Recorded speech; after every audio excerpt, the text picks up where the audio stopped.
Baby, I'm hollow, found peace in a bottle. Can't tell you the sorrows inside of my head. I'll see you tomorrow, I hide all my problems. I never like talking, not even with friends. The liquor I'm mixing, looks shawty you're vixen. I'm tryna get in here to clear up my head. Got people I live for, got dreams I would die for. And not for an eye for all the people I...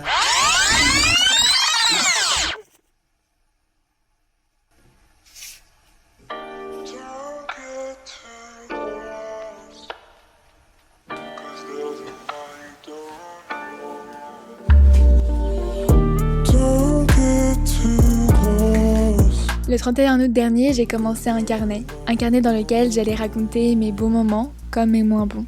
Et aujourd'hui, je voulais partager cette année avec vous, l'année de mes 16 ans. C'est rigolo parce que la plupart des héroïnes des films que je regardais quand j'étais petite avaient 16 ans. Et à chaque fois, je me disais « Oh, j'ai tellement hâte d'avoir 16 ans, d'aller au lycée ». Et maintenant, j'y suis. Je dois vous avouer que c'est pas tout à fait comme dans un film, mais c'est quand même des bons moments. Mais je vous cache pas qu'il y a aussi des petites galères.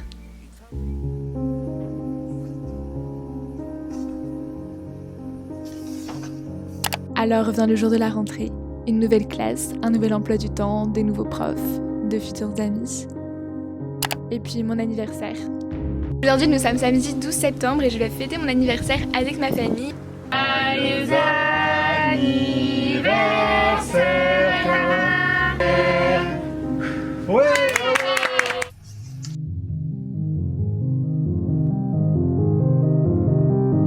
Et très vite, le rythme s'accélère et ça devient un petit peu plus compliqué à gérer. Beaucoup de contrôle, chaque semaine, chaque jour. Je vais pas vous le cacher, beaucoup de mes soirées ont ressemblé à ça. Moi, assise à mon bureau, en train de réviser. Même le vendredi soir, parce que le lendemain, j'avais DST. Petite pause définition, c'est quoi un DST? Aussi appelé DS, en gros c'est un bicontrôle qui permet de vérifier tes connaissances sur une matière depuis le début de l'année et qui a pour but de te préparer aux examens finaux, type bac, brevet, etc. Et j'avoue que ça a été super dur à accepter que le vendredi soir, non, je n'étais pas en week-end. Il fallait que petit 1, je bosse le vendredi soir et petit 2, que je me lève à 6h30 le lendemain matin pour aller au lycée, bosser 2h ou 4h un samedi matin. Et parfois, ça partait un petit peu en cacahuète. Voilà, pour ceux qui se demandaient, bah ouais, ça m'arrive aussi de craquer.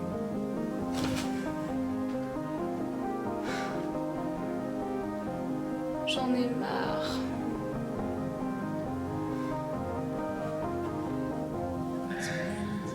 Mais le bon côté des choses, c'est qu'après la tempête vient le beau temps, comme on dit. Et on arrive toujours à se relever. Dans ces moments-là, je fais quelque chose qui me fait beaucoup de bien. J'écris. Mais j'écris pas n'importe quoi. J'écris une lettre de moi à moi. Comme si je m'adressais à quelqu'un qui m'est cher. Je suis aussi bienveillante que si je m'adressais à ma meilleure amie. Même si sur le moment, je ne crois pas vraiment en ce que j'écris, quand je le relis, ça me donne confiance en moi. Et le fait d'avoir posé des mots sur une feuille, ça semble plus réel.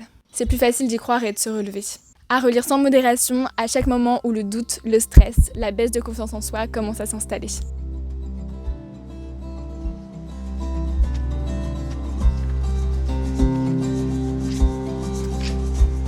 Pendant les vacances de février, j'ai eu la chance de jouer dans un court-métrage. J'ai vu comment ça se passait, la réalisation, le script. C'était vraiment une super expérience. J'ai adoré. Un moment qui restera gravé dans ma mémoire. C'était vraiment une super expérience. D'ailleurs, je vous avais fait toute une petite vidéo sur les backstage du tournage, donc je vous la mets dans le petit i, ainsi que la vidéo du court-métrage fini. C'était génial. J'en ai encore plein d'étoiles dans les yeux.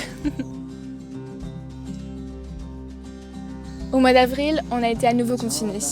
Et au début, c'était un peu dur de me dire que je pouvais pas partir en vacances, profiter de la vie tout simplement, encore une fois, alors que les derniers mois ont été super longs parce que les cafés, tout était fermé également. Donc j'avais pas du tout l'impression d'avoir profité, j'avais juste l'impression de juste travailler. Et là, encore une fois, confinée, on pouvait rien faire et j'avoue que sur le moment j'ai un petit coup au moral, mais finalement j'ai réussi à voir le bon côté des choses. J'étais en bonne santé, ma famille allait bien aussi et du coup j'en ai profité pour me recentrer un petit peu sur moi. J'ai fait du yoga, j'ai fait de la méditation, J'ai écouté plein de podcasts, j'ai lu, j'ai appris des choses. Et c'est là où je me rends compte que les moments pénibles permettent de mieux profiter des bons moments. Puisque au mois de mai-juin, j'ai pu redécouvrir la vie sociale. J'ai fait plein de sorties avec mes copains. Je suis allée sur Paris récemment, là, c'était vraiment trop bien. J'ai revu ma famille et ça m'a fait énormément de bien. Après ce petit moment en mode solitude, j'ai pu bien profiter. Mais j'ai aussi beaucoup révisé pour le bac de français. Et parfois, c'était pas si simple. Et puis le jeudi 17 juin, c'était le jour de mon bac de français. Le vrai, pas en blanc cette fois-ci. Et pour fêter la fin de l'année, j'ai fait une petite fête à la maison avec mes copains. On s'est retrouvés, on a relâché la pression, on s'est amusés, on a dansé, c'était très cool. Et maintenant, on peut profiter des vacances, pleinement.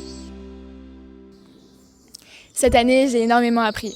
Appris sur le monde et surtout sur moi. J'ai appris à mieux me connaître, mes forces, mes faiblesses.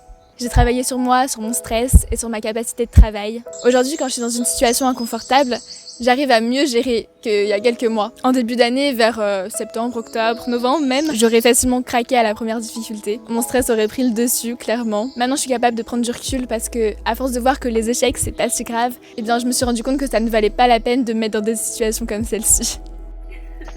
Alors je ne dis pas que je ne stresse plus du tout, que je ne craque jamais, que tout va bien H24, ce serait vous mentir, la vie est faite de hauts et de bas. Mais cette année m'a renforcée et prouvé, ou plutôt je me suis prouvé cette année que j'étais capable d'accomplir mes envies, mes rêves, mes passions. Et aussi d'accomplir des choses un petit peu moins fun comme des équations du second degré en maths. Et je suis persuadée que vous aussi vous en êtes capable d'accomplir cette petite chose que vous rêvez depuis toujours. Donc n'abandonnez pas et croyez en vous. On est ensemble, on se motive ensemble et on réussit tous ensemble. Et enfin, je voulais vous remercier vous. Cette année, vous m'avez tous soutenu dans mes projets, dans mes galères. Et pour ça, je voulais vous dire merci. Merci beaucoup pour tous vos commentaires, pour vos messages de soutien, d'encouragement. Vous pouvez pas savoir à quel point ça me touche à chaque fois. Et ouais, ça me fait trop plaisir de voir que mon contenu vous plaît, vous motive. Et vous aussi, vous me motivez grave à continuer. Ça me fait énormément plaisir de vous lire, de partager ces moments de vie avec vous, mes petits conseils. En tout cas, merci d'avoir regardé cette vidéo. J'espère vraiment qu'elle vous aura plu. N'hésitez pas à la partager avec vos amis, à laisser un petit commentaire, à vous abonner. Je le dis rarement, mais c'est super encourageant et ça me motive à continuer. En tout cas, je vous embrasse et je vous dis à très bientôt. Et surtout, bonnes vacances à tous! C'est un carnet et une belle année qui se termine, mais un nouveau chapitre ne va pas tarder à s'ouvrir, l'année de mes 17 ans.